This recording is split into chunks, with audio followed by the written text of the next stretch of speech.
गुरुदेव के चरणों में वंदन, अभिनंदन, चरण स्पर्श।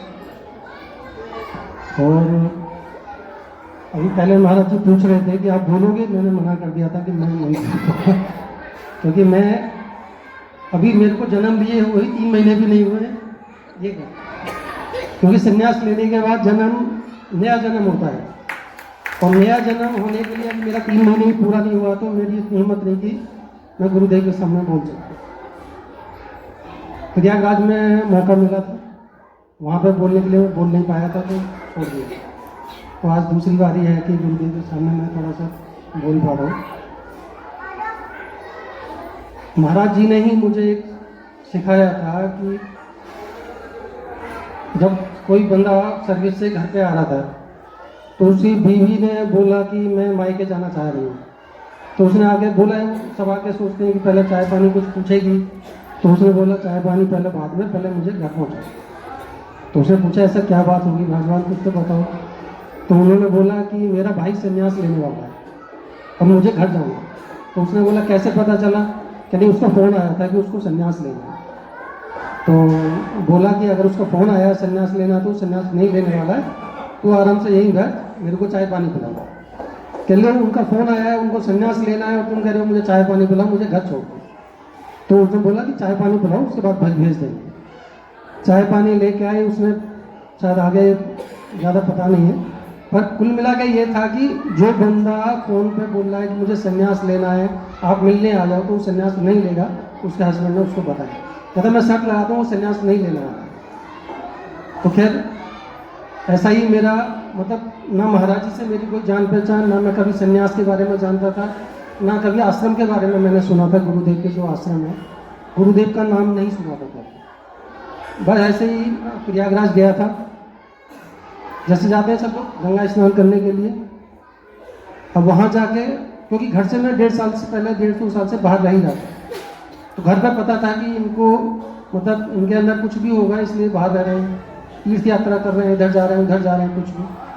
वहाँ जाके मेरे मन में घूम रहा था सभी आश्रम वहाँ पर जितने बने थे प्रयागराज में, कभी किसी आश्रम में कभी किसी में पंडालों में। तो ऐसे ही एक दिन मैं महाराज जी प्रवचन कर रहे थे वहाँ पर, मैं उनके सामने जाके 10 मिनट बैठा हुआ। तो मेरे अंदर जो था कि भाई मुझे संन्यास तो लेना है, पर यहीं सबसे अच्छी जगह ये है। पहले भी पूछ चुका था मैं कई में, सबने मना कर दिया था कि नहीं अभी आपकी उम्र संन्यास के लिए नहीं है और 10-5 साल बाद में। तो महाराज जी ने बोला कि भाई सोच लो, अभी 2-4 दिन रहो यहाँ पे, सोच लो अच्छी तरह, उसके बाद फिर आप संन्यास के लिए बात करो। तो मैं कहीं दूसरी जगह रह रहा था, महाराज जी ने बोला अपना सामान लेके आ जाओ, 2-4 दिन है प्रवचन सुनो और फिर आप अपना डिसीजन लो। सामान लेके आ गया, वहाँ 2-4 दिन रहा। तो जितने भी मैं वहाँ की पंडालों में घूमा था, वहाँ पे मुझे कहीं पे भी इस टाइप की ज्ञान वाली जो भक्ति वाली बात होती है कहीं नहीं मिली। वहाँ सिर्फ क्या हो रहा था, कोई फिल्मी गानों पे भजन चल रहे हैं, कहीं रामायण में हो रहा है, कहीं भजन कीर्तन, ढोलक तबला ये सब। तो यहाँ पे आके मैंने एक ही दिन सुना था और अगले दिन मैंने बोल दिया था मुझे संन्यास लेना। तो महाराज जी ने बोला कि मैं तो नहीं कुछ बता पाऊँगा, गुरु जी से पूछ के फिर बताता हूँ। तब तक मुझे नहीं पता था कि कोई उनके ऊपर कोई दूसरे गुरु जी भी हैं, क्योंकि वो थे नहीं वहाँ। तो गुरु जी से फिर इनकी बात हुई होगी, तो कुल मिला के 26 जनवरी को मेरा संन्यास हो गया।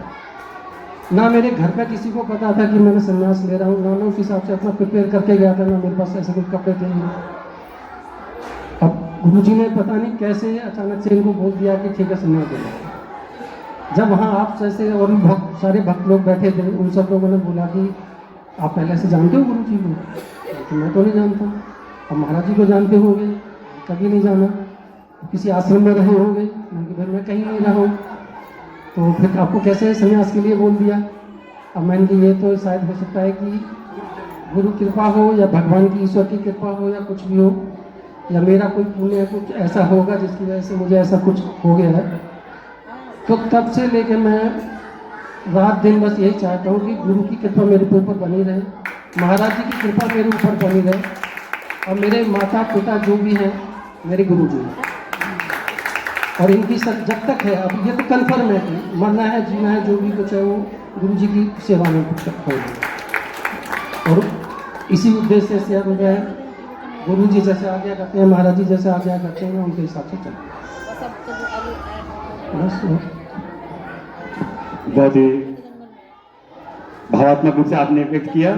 और ये चीज जैसे कई लोगों ने कहा कि हम सुन रहे थे 2 साल से 3 साल से या यूट्यूब से सुन रहे थे, ऐसे संपर्क में थे, लेकिन एक बात तो तय है और मुझे स्मरण आता है जब पट्टाभिषेक हो रहा था वहां पर कुंभ में, तो जो हमारे अखाड़े के आचार्य थे उन्होंने एक पंक्ति कही थी, एक वाक्य कहा था कि जो गुरु और शिष्य का जो संबंध है ये शाश्वत संबंध है। ये कोई ऐसा नहीं कि अचानक कोई रात्रि में हो गया या कुछ दिनों में हो जाए, का ये जन जन्मांतर का है। जो भी ऐसे गुरु तत्व गुरु सत्ता में जो स्थित जो महापुरुष हैं वो अपने जो शिष्य लोग हैं उनका आकर्षण कर ही लेते हैं।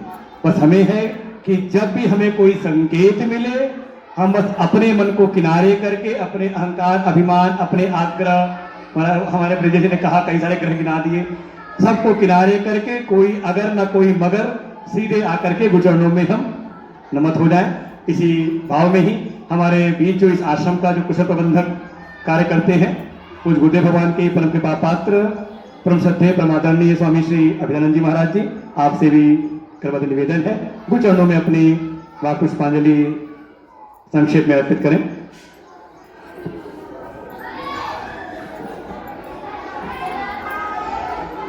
गुरु ब्रह्मा गुरु विष्णु